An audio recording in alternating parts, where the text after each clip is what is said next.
नमस्कार मित्रांनो, मी हेमंत पेंडेकर पुन्हा एकदा स्वागत करतो तुमचं माझ्या यूट्यूब चॅनलवर, ज्याचं नाव आहे हेमंत पेंडेकर. आणि आता आपण निघालो आहे 12 ज्योतिर्लिंगांपैकी एक असलेल्या भीमाशंकर इथे. सकाळचे आता 6:30 वाजले. आपल्या मित्राची गाडी येते आता आपल्याला घ्यायला.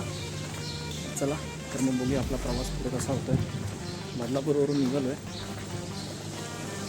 आणि सकाळी थोडा पाऊस पण आहे. पाऊस आता थांबला आहे. पुढचा प्रवास कसा होतो ते बघूया. मित्रांनो, भीमाशंकर ज्योतिर्लिंग हे महाराष्ट्रातील पुणे जिल्ह्यातील एक महत्त्वाचे धार्मिक स्थळ आहे. हे 12 ज्योतिर्लिंगांपैकी एक आहे आणि ते भगवान शंकराचं मंदिर आहे. भीमाशंकर मंदिर पुणे जिल्ह्यातील खेड तालुक्यात सह्याद्रीच्या डोंगर रांगेत वसलेले आहे. पुराणांनुसार त्रिपुरासूर नावाच्या राक्षसाचा वध करण्यासाठी भगवान शंकराने हे रूप धारण केले असे म्हटले जाते. हे मंदिर प्राचीन आणि स्थापत्यकलेचा एक उत्कृष्ट नमुना आहे व ते नागर शैलीत बांधलेले आहे आणि येथे स्वयंभू ज्योतिर्लिंग आहे.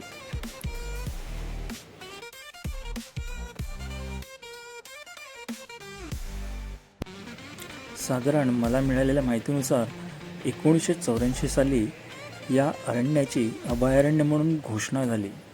जंगलात रानडुक्कर, सांबर, भेकर, रानमांजर, रानससा, ऊदमांजर, बिबट्या आणि असे अनेक विविध प्रकारचे प्राणी आणि पक्षी आढळतात. येथील सर्वात वैशिष्ट्यपूर्ण प्राणी म्हणजे शेकरू म्हणजे उडणारी खार.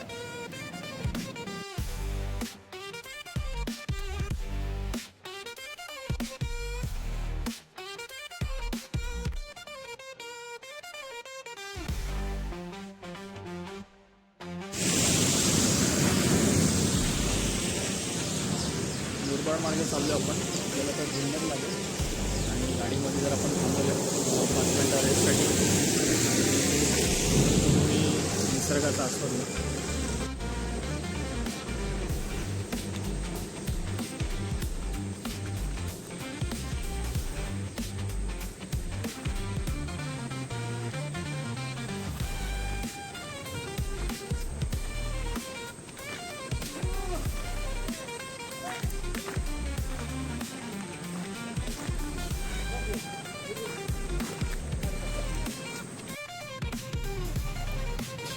भारतातील महादेवांच्या 12 ज्योतिर्लिंगांपैकी भीमाशंकर हे 6वे ज्योतिर्लिंग आहे.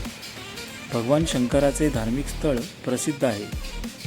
हिमाळपंथी पद्धतीचे हे मंदिर सुमारे 1200 ते 1400 वर्षापूर्वीचे आहे.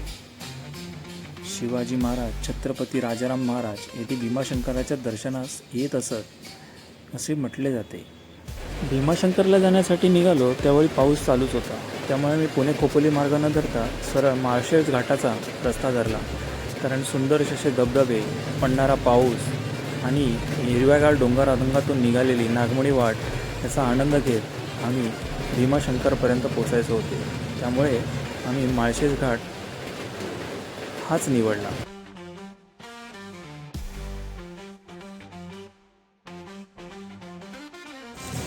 सकाळी 6:30 वाजता आम्ही घर सोडलं होतं. सकाळचे 10 वाजत आले. समोर हॉटेल शिवलेला दिसलं आहे. आम्ही आमची गाडी हॉटेल शिवलेलं इथे वळवली. म्हटलं थोडा नाश्ता करूनच पुढे जाऊ, कारण दर्शन होईपर्यंत बराच वेळ लागेल असं वाटत होतं. रविवार असल्यामुळे किती वेळ लागेल माहिती नाही. नाश्त्यासाठी गाडी थांबली आहे शिवलेलं हॉटेलच्या इथे आणि पाऊस बाहेर तुम्ही बघू शकता. कंटिन्यू पाऊस चालू आहे. वातावरण खूपच मस्त आहे. मला अजून पोचायला साधारण 1 ते 1.5 तास जाईल. तोपर्यंत नाश्त्याचा आनंद आहे.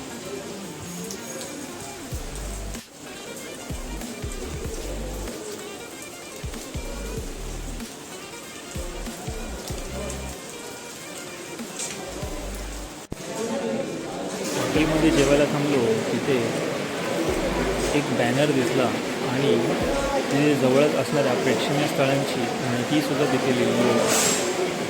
काळू धबधबा, श्री विघ्नहर्ता ओझर, श्री गिरिजात्मक लेण्याद्री हे दोन्ही अष्टविनांपैकी एक आहे जे जुन्नर तालुक्यामध्ये येतात. श्री क्षेत्र भीमाशंकर, सावण किल्ला, नाणेघाट, येडगाव धरण, माणिकडोह धरण, तुळजाभवानी लेणी, शिवनेरी किल्ला आणि अशा बऱ्याच प्रकारची आजूबाजूला असणाऱ्या पर्यटन स्थळाची तिथे माहिती व चित्र लिहिलेली होती. बघून छान होते.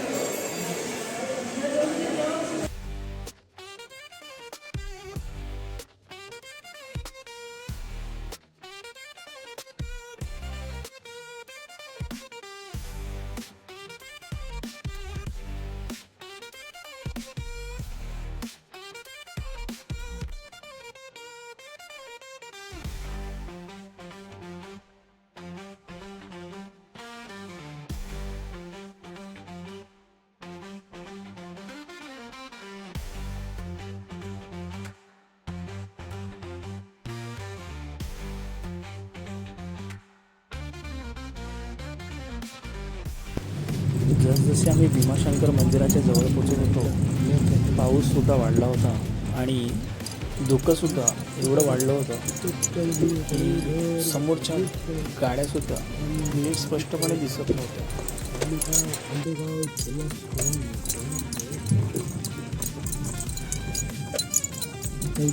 घोड प्रकल्प वन विभाग जुन्नर.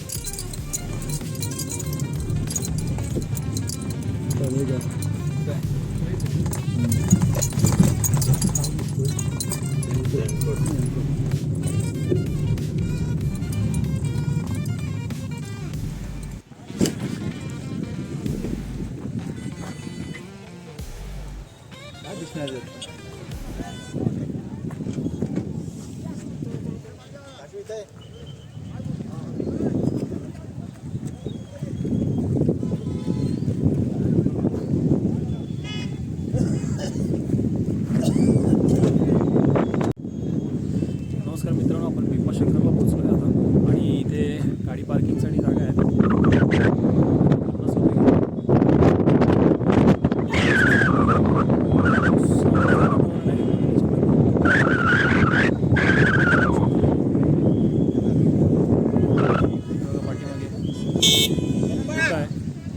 काहीच दिसत नाही.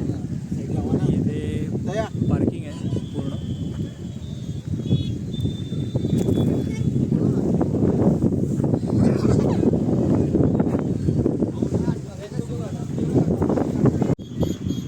पार्किंगला थांबले. आपण मंदिरापासून अजून 5 किलोमीटर लांब आहे.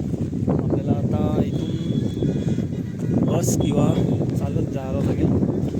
धुकं आहे, बघू शकता पाठीमागे माझ्या. बसेस आहेत मंदिरापर्यंत जायला.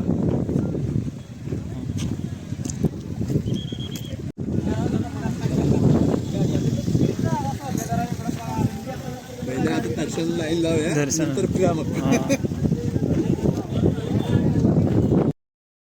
मंदिरापासून 5 किलोमीटरच्या अंतरावर आम्ही गाडी पार्क केली आणि बसेसच्या लाईनीसाठी गेलो. तर तिथे जवळजवळ 2 ते 3 बसेसची माणसे ऑलरेडी तिथे बसची वाट बघत उभी होती.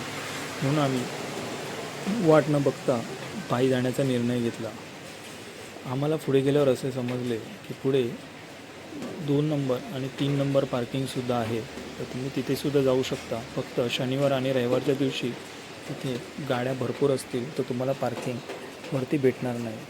पण खालून बसेसच्या सोय आहे. जी बस 16 रुपये तिकीट मंदिरापर्यंत तुम्हाला सोडायचे घेते.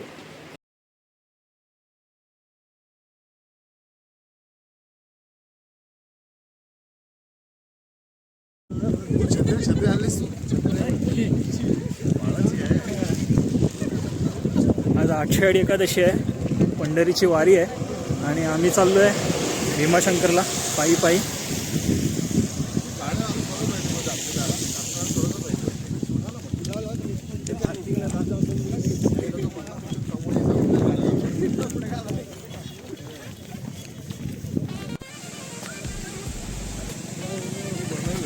पावसाळी वातावरण.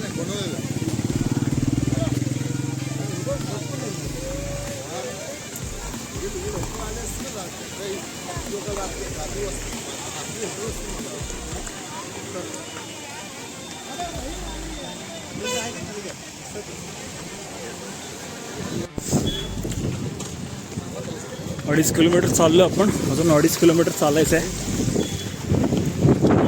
खूप धुकं आहे, काहीच दिसत नाही.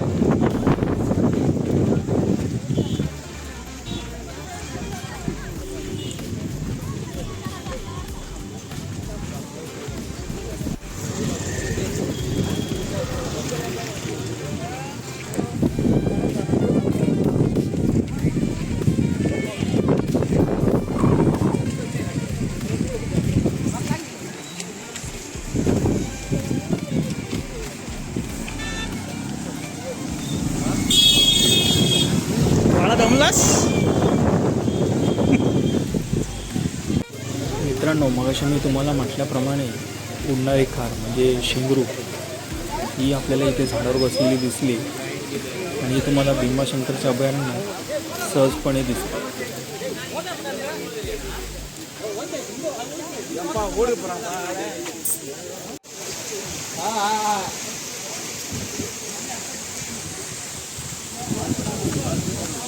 बरेचसे भाविक भक्त पायीच निघाले, कारण वरती ट्रॅफिक जाम असल्यामुळे अर्धा तासपेक्षा जास्त झाला. खाली बसच गेलेली नाही आहे आणि खाली खूपच लाईन असल्यामुळे बरेचसे भाविक भक्त यांनी पायी जाण्याचा निर्णय घेतला.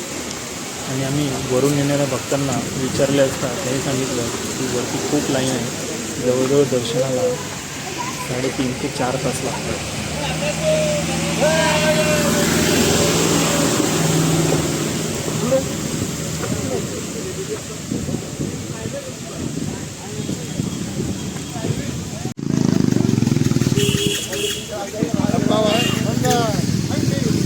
मित्रांनो, हे धुकं बघताय, दुपारचे 1:48 झाले. दुपारची वेळ आहे आणि धुकं बघा किती आहे.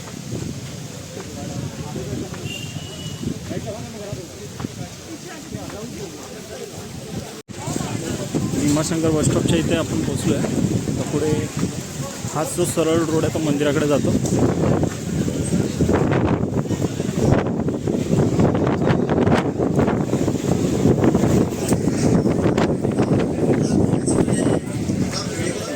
पाऊण तास लागला आम्हाला चालत यायला. आणि रिटर्न येणाऱ्या भाविकांना आम्ही विचारलं साधारण किती वेळ लागतो. त्यांनी सांगितलं आम्हाला 4 तास लागलेत दर्शनाला.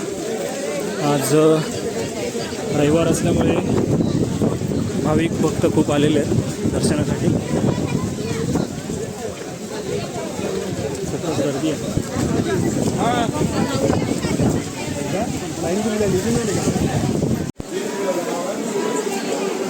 पूर्ण धुकं आहे आणि मोठीची मोठी लाईन लागले.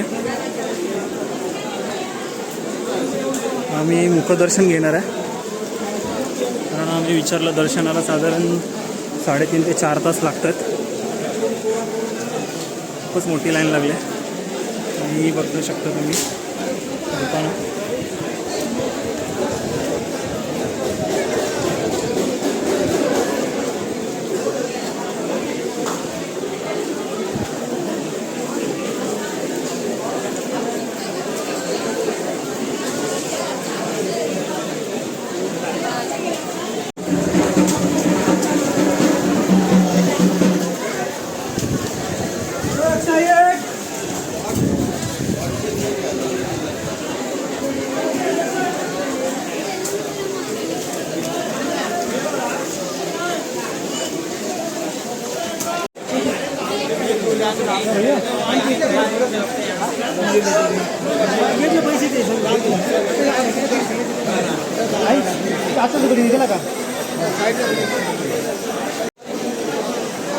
इथे SBIचं ATM आहे आणि इथून मुखदर्शनाची लाईन जाते खालून.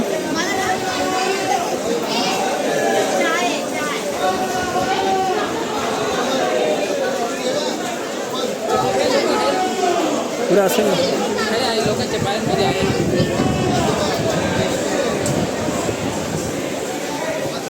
मंदिराच्या आत व्हिडिओ शूटिंग करण्यास परवानगी नसल्यामुळे आम्ही आतमध्ये व्हिडिओ शूटिंग केली नाही, कारण प्रत्येक मंदिराच्या नियम अटी पाळणे हे प्रत्येक भाविकांचं कर्तव्य आहे, ज्याने मंदिराचं पावित्र्य अबाधित राहतं. त्याचा नियम प्रत्येकाने केले पाहिजे. भीमाशंकर इथे आल्यावर तुम्हाला आणखीन काही पर्यटन स्थळे इथे बघू शकता, जसे की गुप्त भीमाशंकर, कोकणकडा, सीताराम बाबा आश्रम, नागफणी हे अतिशय सुंदर ठिकाणं आहेत जिथे तुम्ही फिरू शकता. आम्हाला जवळजवळ दर्शनाला 3 वाजले होते आणि आम्ही परतीच्या मार्गाकडे जाण्यासाठी निघालो.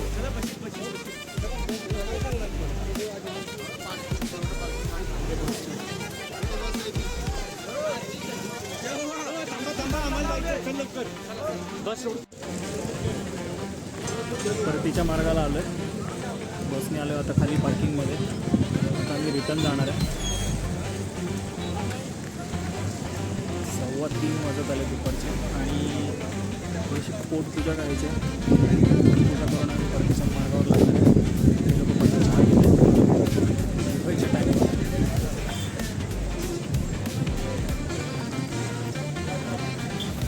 आपला हा व्हिडिओ भीमाशंकरचा इन्फॉर्मेटिव्ह बनवलेला आहे. तुम्हाला तो कसा वाटला ते मला नक्की सांगा.